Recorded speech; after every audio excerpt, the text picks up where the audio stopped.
Eyes on Longmont, offering a diversity of topics about our community that will inform and entertain you. We invite you to sit back and enjoy this edition of Eyes on Longmont.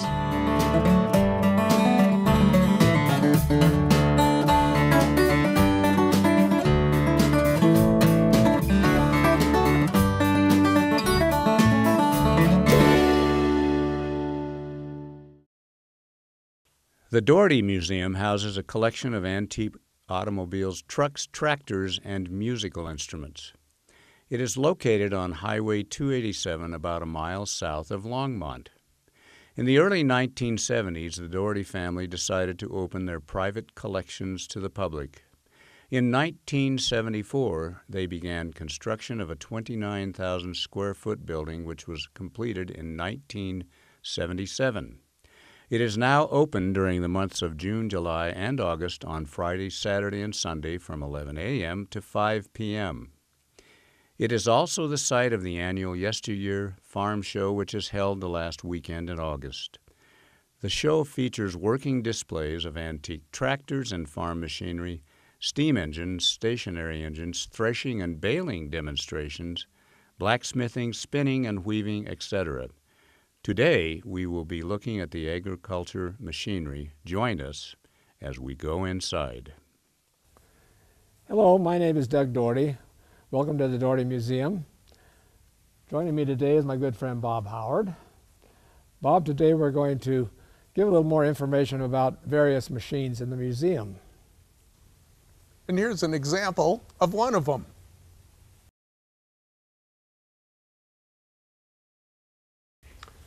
Here we have an early gas tractor, Hart Parr. This one was made in 1913. They brought this model out, I believe, in about 1906. It's a two-cylinder. The engine lays flat, and I believe it's a 10-inch bore and a 15-inch stroke. If my calculator was working right, that figured out 2,250 cubic inches. 2,250 cubic inches. But yet it's only rated 30 horsepower drawbar? Correct. And 60 horsepower belt. On the belt. And there's the belt right there. This is something that would run that separator. This particular tractor was found up east of Chugwater, Wyoming. There's a table of land up there, a good wheat land. And with it was an 8-bottom John Deere breaking plow, sod breaking plow, to break the prairie.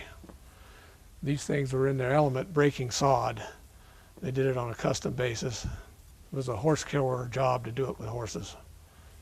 And it rolled it over in a nice gentle roll, and then they disked it up over time, and the grass roots broke down. Grass roots broke down. The cooler up there is actually filled with oil. It's an oil-cooled engine. They operated at fairly high temperature. Once you got them going on gas, you turned them over to kerosene. It was a cheaper fuel and had more power and more heat in it, I believe. Again, it survived in pretty good condition. The motor was stuck when Dad acquired it, and it took him a long time to get it loose, but he did. We got it running. You can open that hatch back in there and actually see the crankshaft and the connecting rods and the pistons. And I can kind of visualize my dad through that little hole in there with penetrating oil and a hammer tapping on things. This process went on for weeks. It didn't just happen overnight. And he finally got it freed up.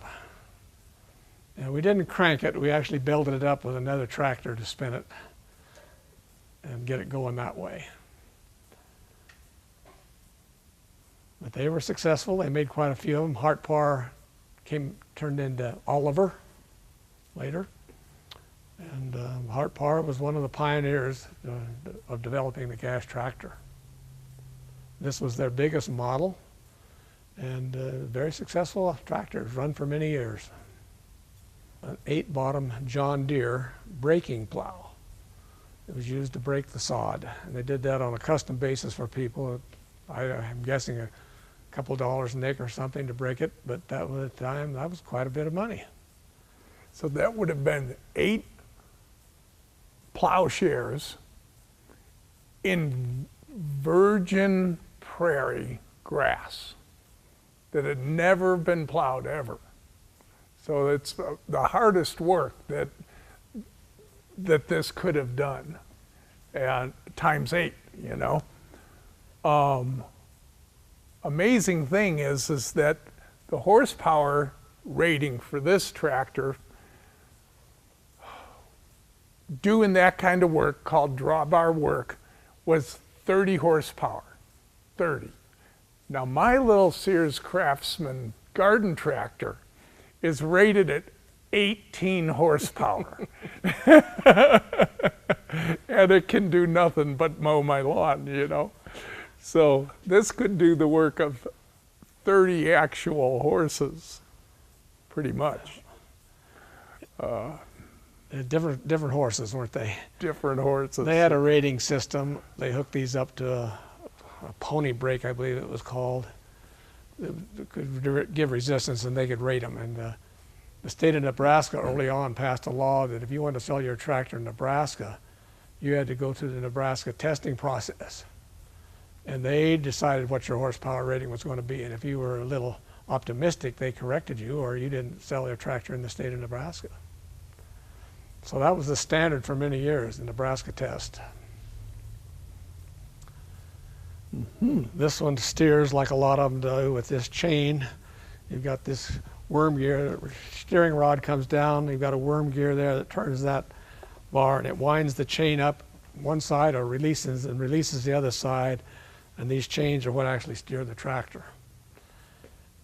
And sitting still, you can't move them, but when you're moving, it steers easily.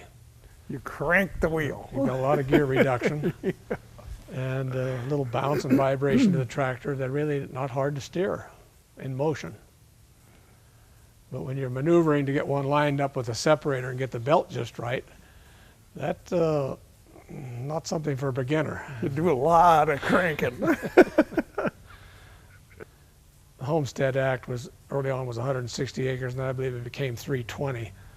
And if you were trying to break them with horses yourself, you'd just do maybe 20 acres a year or something. So if you had the funds, you hired this guy to come in and do the whole job at once. You could go to putting the whole thing into production. As an aside, I've never seen one of these sod cutters, but they were about so long, and they'd knife in and cut a strip, and you'd cut it into sections, and that's how they built the sod houses, the soddy. And there's a few of them surviving out in the farm country near Araba. And after they build them and then they plaster them, you don't really realize what it is till you go inside and see how deep the windows sills are and things like that. And they were very easy to heat, and they were cool in the winter, summertime. So it was a very practical way to build a home. And again, that went on when you had the virgin sod to cut into the pieces and layer them together, just like building with building blocks. And I know that they were really very successful, efficient homes. I don't know whether that'll come back today or not on our quest for efficiency. Probably doubt it, but I'd like to thank you for visiting today the Dougherty Museum. We're open in the summertime, the 3 months, June, July, and August, Friday, Saturdays, and Sundays. And our hours are 11 to 5. And we hope to see you come visit and get more information. If you have any questions on this equipment, we have a good staff here who can help answer questions. I want to thank Boulder County again for providing us in their tax work-off program, so they have people here who are docents and can man the desk, and it really helps the family in keeping it open 3 days a week during the summer, where your season is usually 13 weeks. I also want to thank Bob for helping me out today. And Bob's the main cog, one of the main cog wheels of the farm show that happens every August. I believe it's the weekend before Labor Day. It's a 3-day show we have here on the field north of the museum. And we have usually a couple hundred tractors or so come in and various other things to see. So it's really quite an interesting show, and a lot of educational people can actually see this stuff working, which is a lot better than just a static display sometimes. So, again, thank you for visiting, and Hope to see you come visit the museum in the future.